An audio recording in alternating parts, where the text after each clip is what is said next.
Hi guys, welcome back for another video. I've left it a little while. There's been games coming thick and fast every sort of 3 or 4 days, so lots and lots to catch up on, but I'll try and keep it short. Obviously, my last video I did was just a quick one just to announce that we've become champions. Obviously, Man City were doing us a favour losing midweek to Chelsea the day after we beat Palace 4-0 at home. So, yeah, we had all the celebrations and going into my first match review, looked like we were still hungover really. We lost 4-0 away to Manchester City. I know Klopp was pretty angry afterwards. I think trying to deflect the blame from his players, a lot of attitude questions were asked. I think that's harsh. I think Man City can do that to any team. When they're on it, their one-touch football is just it's difficult to stop. So, yeah, I mean, they were the better team on the day, 100%. Cannot argue whatsoever. We were unlucky at the start. Salah hit the post, which could have been a goal quite easily. Then the penalty came. I think Gomez had a bad game. If you look, Sterling did have hold of Gomez's shirt first, but Gomez then grabs back and holds and holds and holds and holds until he goes to ground. So it's a clear penalty, 1-0. Again, Sterling attacking Gomez, good touch inside and finishes 2-0. It's a long way back from there at the Etihad. And then, yeah, they just kind of ran away with it, 3-0. I think was the Foden goal where Robertson sort of just ran out a bit like a headless chicken, which wasn't great. And then, yeah, to wrap it up, Chamberlain got an own goal. I think Sterling got through again, and Chamberlain tried to slide in to stop it. So it was, yeah, I mean, it was pretty embarrassing. The first game as Premier League champions. It's not ideal to be away to Man City, of course, but yeah, I expected more. I don't mind losing matches. It's part of the game, but to be battered 4-0 is unacceptable, really. So not to worry. We've done that in the past. We've beaten Man City, 4-3 or 3-1, and they've won the league and we haven't. So I'd much rather win the war than the battle. So we're Premier League champions. We've got 92 points. We've got 4 games left. And I'll get onto the ones in between those two that I haven't mentioned. So yeah, swiftly on from the Man City game. One to forget for sure. The next game was who was it? Was it Villa? I think it was. Yeah, 2-0 at home to Villa at Anfield. Wasn't a great game. Wasn't a classic. Didn't really come to life to the last 20 minutes roughly. Yeah, it was really poor. We started with Origi up front. Didn't do anything at all. We I think really with Firmino not scoring any goals, we need a striker. The fact we missed out on Werner, whether or not we're looking at someone better or we just thought that's not worth the money if he wants to be starting every week, potentially. But yeah, I think we need some to strengthen in this summer. Looking at Man United and Chelsea, they're really improving, aren't they? So I think it would be really useful to get some reinforcements in, just to challenge the rest of the squad almost. Some of the positions, midfield 3, we've kind of got a midfield 6 that are always chopping and changing and battling for a position, but the front 3 aren't really challenged. You've got Minamino will hop in. Curtis Jones came on and scored a good goal against Aston Villa, which I'll get onto. But the likes of Shaqiri, Origi, they're just never going to ever trouble for a starting place. So there's a big gap between our first 3 up front and the next ones. So I really think we could do with strengthening in the wide areas and through the middle. So yeah, onto that Villa game then. Yeah, it came to life, as I say, towards the end. Yeah, the goals, obviously, as I say, Curtis Jones got one, which was great. A really nice finish from him. 2-0 it finished. And then, yeah, we got the walk, the clap on, guard of honour, which was nice to get at Anfield. But yeah, it was good to see back on winning form, which, yeah, it was nice to win as champions at Anfield. Would have been great with the fans there, of course, but wasn't to be. The goal before that was a Sadio Mane, which was a really good goal as well. A good through pass from Trent to find Keita, and then a really good pass from Keita to find Mane first time. Off the bar, really good, powerful finish against ex-Reds keeper Pepe Reina. So that was a nice win. And then we moved on to the Brighton game, which is the most recent one that there's been. Raced into a 2-0 lead after about 8 minutes, I think it was. The difference between Brighton and Villa is that Brighton are a better team. I did notice that. They did create more chances and they try and play better football. But unfortunately, when you're against Liverpool, who are a fantastic press inside, and you've not got Van Dijk at the back or Addison in goal, you sometimes shoot yourself in the foot. So twice we caught them in the press. First goal, Keita, really, really good pressing. Played it across the middle of the park, across the area. Firmino, I think it was meant for, left it, and Salah curled it in with his left foot, which was great. And then, yeah, similar again. Brighton lost it in midfield. Good pressing again from Keita and Henderson. Finds its way over to Salah, who kind of gets tackled. And Henderson just swoops it across with his right foot all the way into the far corner, which was an absolutely fantastic goal. Really, really good. But then he picked up an injury, which was really disappointing. So he's now going to miss the remaining 4 matches, which is really, really gutting, especially, obviously, you want to be the captain on the last minute of the last game, lifting the trophy as the Premier League champion, but he's going to have to come on probably full kit, even though he's not played or featured and lift the trophy, which isn't ideal, but it doesn't matter. But yeah, that was 2-0. Brighton carried on going, and the rest of that first half were the better team. Lamptey on the right was really, really good. Delivered a fantastic cross into the box for Trossard, who hit it beautifully on the half volley past Alisson. Not much chance to save that. Fantastic goal. And then, yeah, it could have been worse. Nico Williams, I think that was his first start in the Premier League, playing at left back for Robertson, I believe. Made a fantastic block to stop Brighton getting another one. Really, really, really good in front of Alisson. But yeah, he came off at half time, whether he had a knock or Robertson just, he wanted to kind of play half and half. Robertson came on for the second half of that one. And yeah, it was 2-1 for a little while. Obviously, it's really odd because we're watching Liverpool games, Premier League games, with not really anything riding on them but records. We're not. It's enjoyable. I like it. Obviously, the tempo's a bit lower because of the fans and the COVID and the break. But yeah, it's an odd feeling to watch games that we've already won a competition in, because obviously myself, I'm turning 30 this year, so I've never seen us win a league before. Every tournament I've ever seen us win any cup is a cup final, an FA Cup, Europa League, UEFA Cup, Champions League, Super Cup, Community Shield. They're all one-off games that you don't know if you're going to win until the last second. So to see a game, 6 or so games left where we've already won the tournament that we're competing in, is a very strange feeling. But yeah, it's one I like. And then we got one right at the end to make it 3. Robertson with that corner.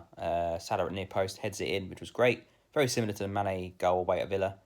Just running across the first man and getting a knock in. So that was a nice one, 3-1 win. Obviously we've got Burnley today at 3 o'clock, which is coming up shortly at home. A game, Burnley have been in good form. They've won a couple of games against other mid-table teams recently. But at Anfield, with the quality we have, it's live on BT Sport, I think we should be having a field day here. I think we should be getting 2 or 3-0 quite easily, to be fair. There's no one in that Burnley side that I fear, if I'm honest.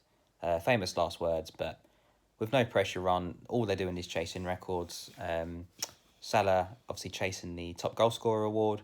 Vardy was stagnating for a little while, but he's got a couple of goals lately, so he's back on top with a little bit of a cushion. Danny Ings is pushing. Mo Salah's there. Aubameyang's there. So, today at home to Burnley is a great chance for Salah to go, do you know what, I'm going to go and get a hat-trick.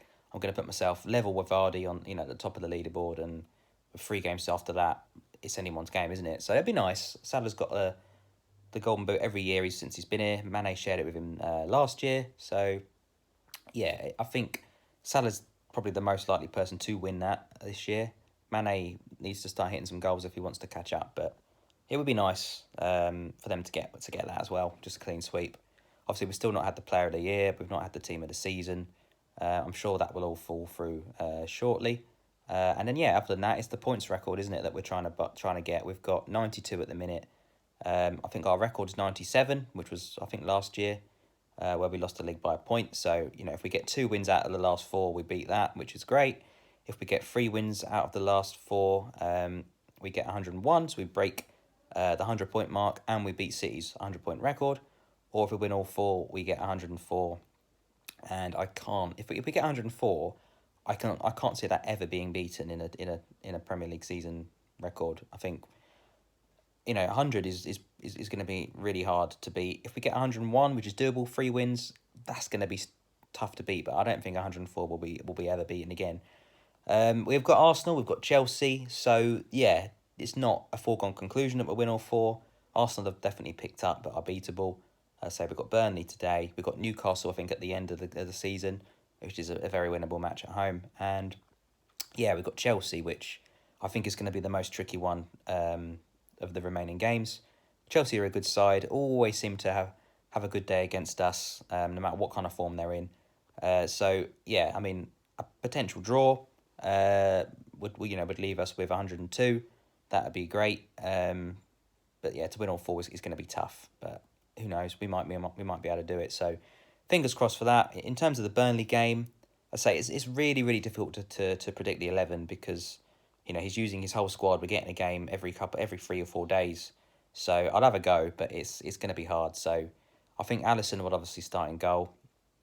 I think Robertson will carry on at left back, Trent at right back.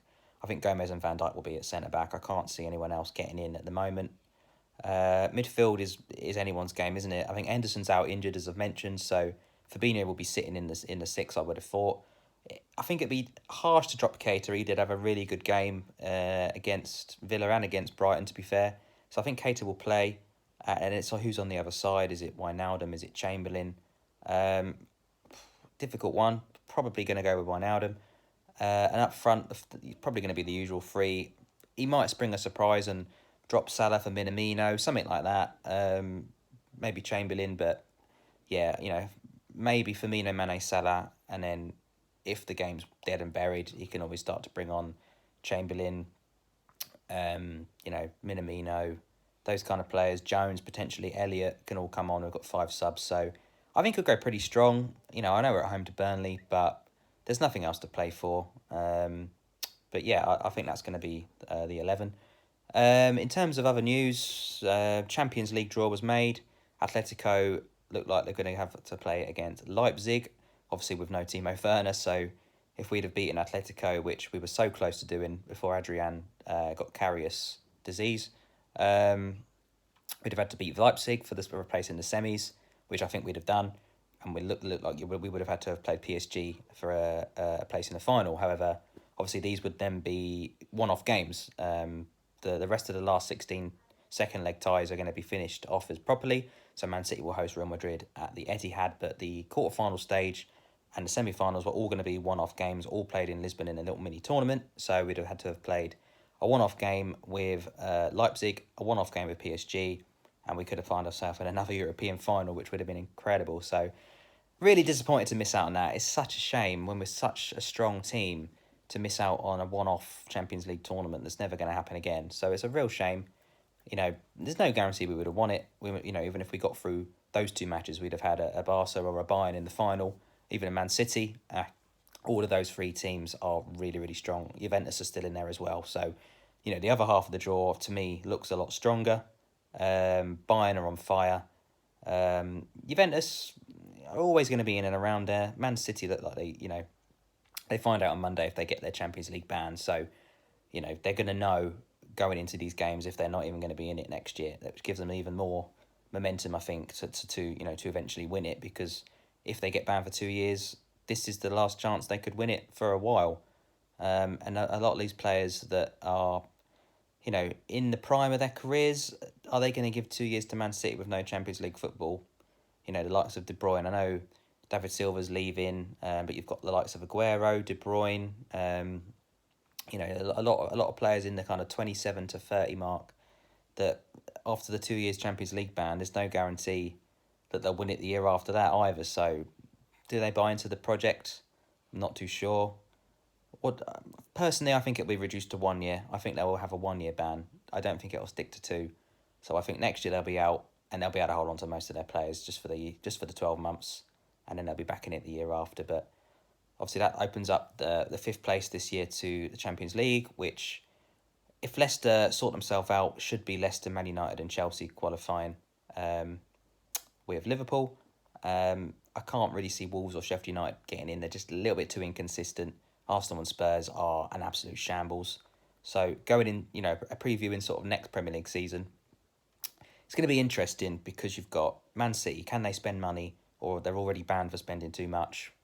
I'm not sure how much they're allowed to strengthen. Also, if they keep all of their players, they've got no distractions from the Champions League. It's 100% Premier League. Liverpool will be trying to fight on both fronts, so we clearly need to strengthen there. Chelsea will improve, Man United will improve. They're already looking better. Both of them are going to be recruiting. Arsenal and Spurs are miles away. Wolves and Sheffield United I can't see having as good a season as they had this year, especially Wolves. I think there'll be some teams circling around some of their good players, and Leicester have had one of them kind of seasons where they've started off brilliantly, and they're finishing limping really across the line. So the likes of Vardy will be another year older. I'm not sure he can keep it going too much longer. I mean, he is quality. I think Vardy is absolutely fantastic, and he's the top goal scorer this season. He's going to be great again next year, but over a whole season, injuries and fitness, when you start hitting the 31, 32 mark, do take their toll. So, look at Harry Kane. He's half, 25, is he? And he's getting injured all the time. So, I think next year it's going to be a bit more of a, sort of top four that you're used to seeing. You're going to probably have Liverpool, City fighting for the title. You can have Chelsea and United not too far behind. I think that's going to be the top four, at least for next season. But yeah, other than that, it's really just looking at the summer window. I really, really hope we bring some people in, because net-wise, we've not spent a great deal since the FSG team came in. Looking at the team, you've got Alisson in goal. Adrian's probably going to sign for one more year as backup. Karius is coming back in as third choice, I think. Whether or not he'll be happy with that or not, I'm not sure, but he's not a bad third choice. We've got Kelleher, which probably could be fourth choice. Lonergan will be leaving. Left back, we've only got Robertson and Milner. Right back, we've got Trent and Williams. That's fine, to be fair.